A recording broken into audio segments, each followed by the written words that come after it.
Hey everyone, it's Mark from Flight Sim School, and this is the first of a three-part deep dive on the A2A Comanche. And today we're going to be looking at my pre-flight flow that I use to prepare the airplane, some of the things that you can consider changing before a flight, as well as the settings that I recommend if you're a beginner with this plane.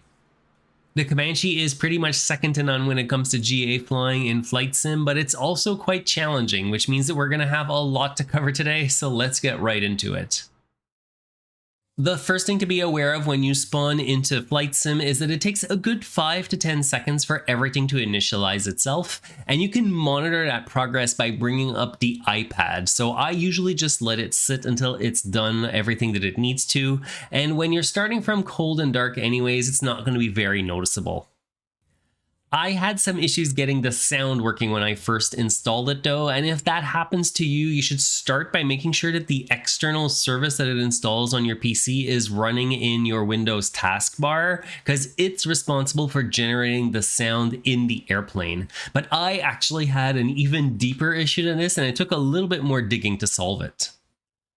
During the install process, it updates a configuration file that Flight Sim uses to know what add-ons to start on launch, but that file can get corrupted if other add-ons have modified it first. So if you have no sound and your external service is running like mine was, I'd say check out that config file because it's likely the problem, and I'll leave a link in the description with the steps that I use to fix it.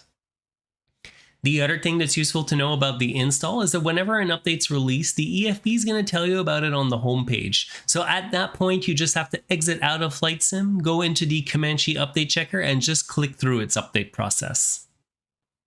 Now that that's sorted, we can start looking at my pre-flight flow, and we're going to cover the most important settings in the EFB that you should check on every single flight that you do, as well as some settings that you can change along the way. But we're going to stop short of looking at every single option in here because that would just be a little bit too long. We're going to kick things off on the controls page, and the first thing that you're going to have to choose here is your navigation stack. You've got a couple of different GPS options to pick from, but if you want an authentic experience flying the Comanche, you can switch it to the no GPS option and learn to navigate the old-fashioned way, which I recently started a series on, and I'll have a link to that in the description for you. Most of the settings in the three sections at the top, so miscellaneous, electric, and lights, are duplicates of the real controls that are somewhere on the main instrument panel. They've just been put here for ease of use, so you can really use either one or the other, whichever you prefer, and it's going to do the exact same thing. Right below that, the engine heater is useful when you're just about to exit the sim at the end of your flight and you want to keep your oil warm for the next flight. This is especially important if you're flying in colder weather, because when you come back in, the oil is going to already be up to temperature and you should be able to start the engine a lot easier. The autopilot section is also a duplicate of the actual controls that are on the turn coordinator. Again, they're just here for ease of use. And then below that, if you're in a rush, you can start the airplane quickly by just pressing the auto start button. And inversely, if you want to shut down really quick or you just want to reset the state of the airplane, you can just press the cold and dark button there. Now we can get into the options right at the bottom, and one of the most important to know about is the gyro drift, which can get you in a lot of trouble if you don't know about it, because it's enabled by default, and it means that the heading indicator is going to drift over time, and eventually it'll tell you the completely wrong heading if you don't correct it. We're going to look at how to adjust it properly in detail in part 3 of this series, but for now, all you need to know is that if it's left on, you can use a shortcut key to reset it on your keyboard by just pressing the D key every 15 minutes or so, and that should be more than enough to keep it working properly. Cockpit persistence makes the plane remember the state that you left it in when you last flew it. So if you quit Flight Sim during a flight and the engine was running, when you come back in, it's still going to be running. And persistence by livery means that it's going to remember the state for each livery that's available in the flight setup menu. Rather than treating them all as the same airplane, it really allows you to treat each one as a completely different airplane. If you're a beginner, I'd say keep these settings off just to make your life a little bit easier as you're learning the airplane. But once you've got the hang of it, I recommend turning them both on. And what I actually do is treat one livery as my daily driver that I'm going to use for full flights. And I'll use another livery as my test bed where I can just jump in really quickly to just try something. And I don't care too much about having all the little details exactly the same from the last time I flew it. The realistic parking brake is another important one to know about. What you've got to do when this is enabled is hold the normal brakes depressed first and then pull on the parking brake handle to apply it. It's done this way basically as a safety precaution just to make sure you don't accidentally set it either when you're in the air or on the ground, because it could result in some pretty catastrophic results.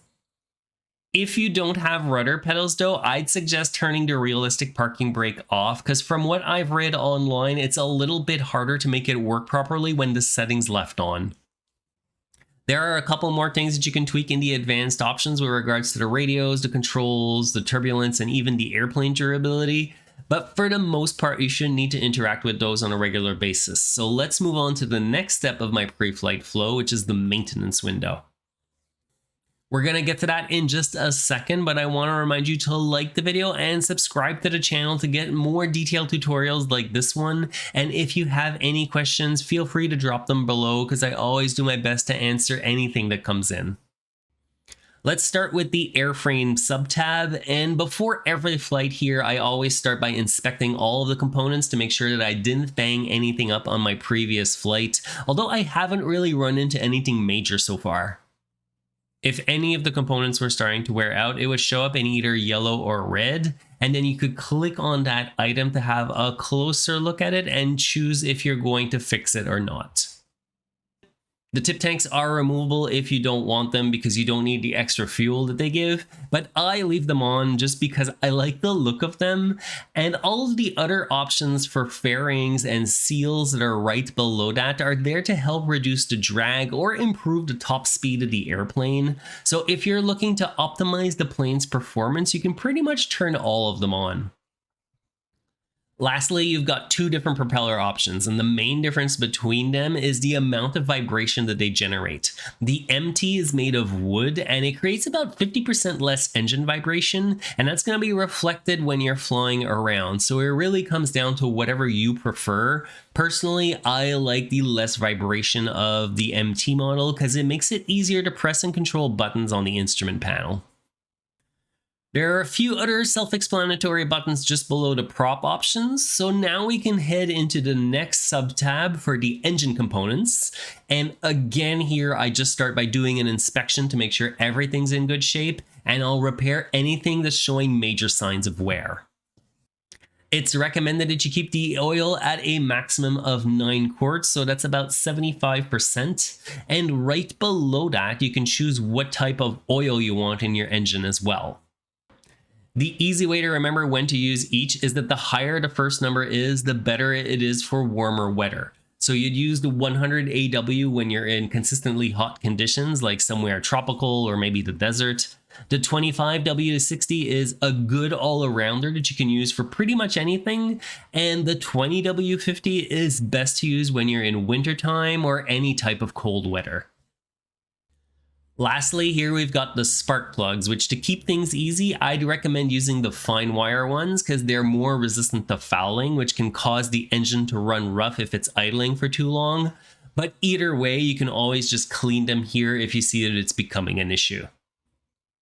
I'm going to skip over the engine analyzer for now because we're going to look at it in more detail in the next video when the engine is actually running. So we're going to go straight to the electrical system. And here we've got a visual representation of what's providing power to the airplane.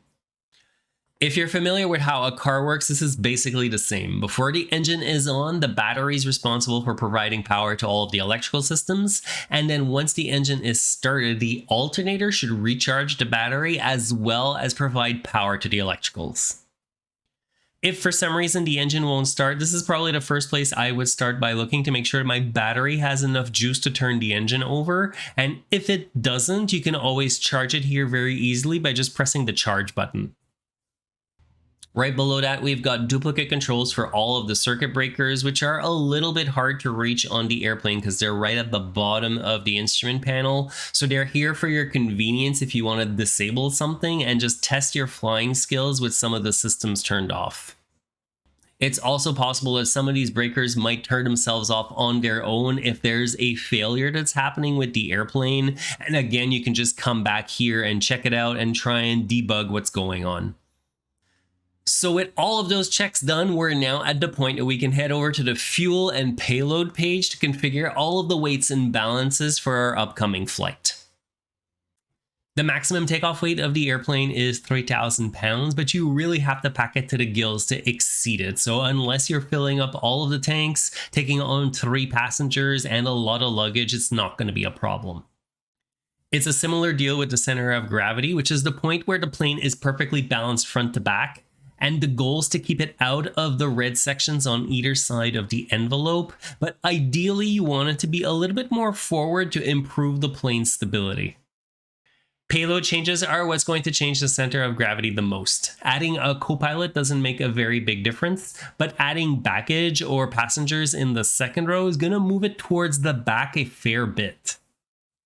Just for fun, I tested with an aft CG at the maximum takeoff weight, and I found the plane still pretty stable even in those conditions, so I don't think that you need to worry about this all that much. That brings us to the way that I calculate how much fuel that I'm going to take on, and I keep this fairly simple by using the maximum recommended cruise configuration numbers, which averages out to around 14 gallons per hour of fuel consumption. Just to be safe on top of that, I'm actually going to use 16 gallons per hour for my calculation. And since today's flight is less than an hour long, that means that I only need our minimum quantity of fuel for today's flight. But I'll still also add another hour of contingency fuel on top of that in case I end up using more fuel than I expected while I'm climbing up to cruise, or if I need to divert for whatever reason. That brings our minimum fuel to 32 gallons, and we've already got more than that on board. So I'm just going to leave it as is, and I'll update the engine monitor's fuel quantity with this button, which is just easier to do than trying to punch it in directly on the engine monitor. And it's going to come in pretty handy as we're flying around because we'll be able to see at a glance what our remaining fuel is. If you forget to update the engine monitor when you adjust your fuel quantity on the EFB, you might get a warning later on in your flight on the engine monitor saying that you're low on fuel, even though you actually aren't. And that's because the fuel that it thinks you have is incorrect with what you've actually loaded in. So it's really important to remember to click that button, or update it by hand on the engine monitor is the other way to go about it. That should cover it for weight and balance, and we've completed all of the pre-flight steps that I normally do, so it's time to get the airplane running. But unfortunately, that's going to be in the next video, so make sure that you hit like and subscribe on your way out, and I'll see you then.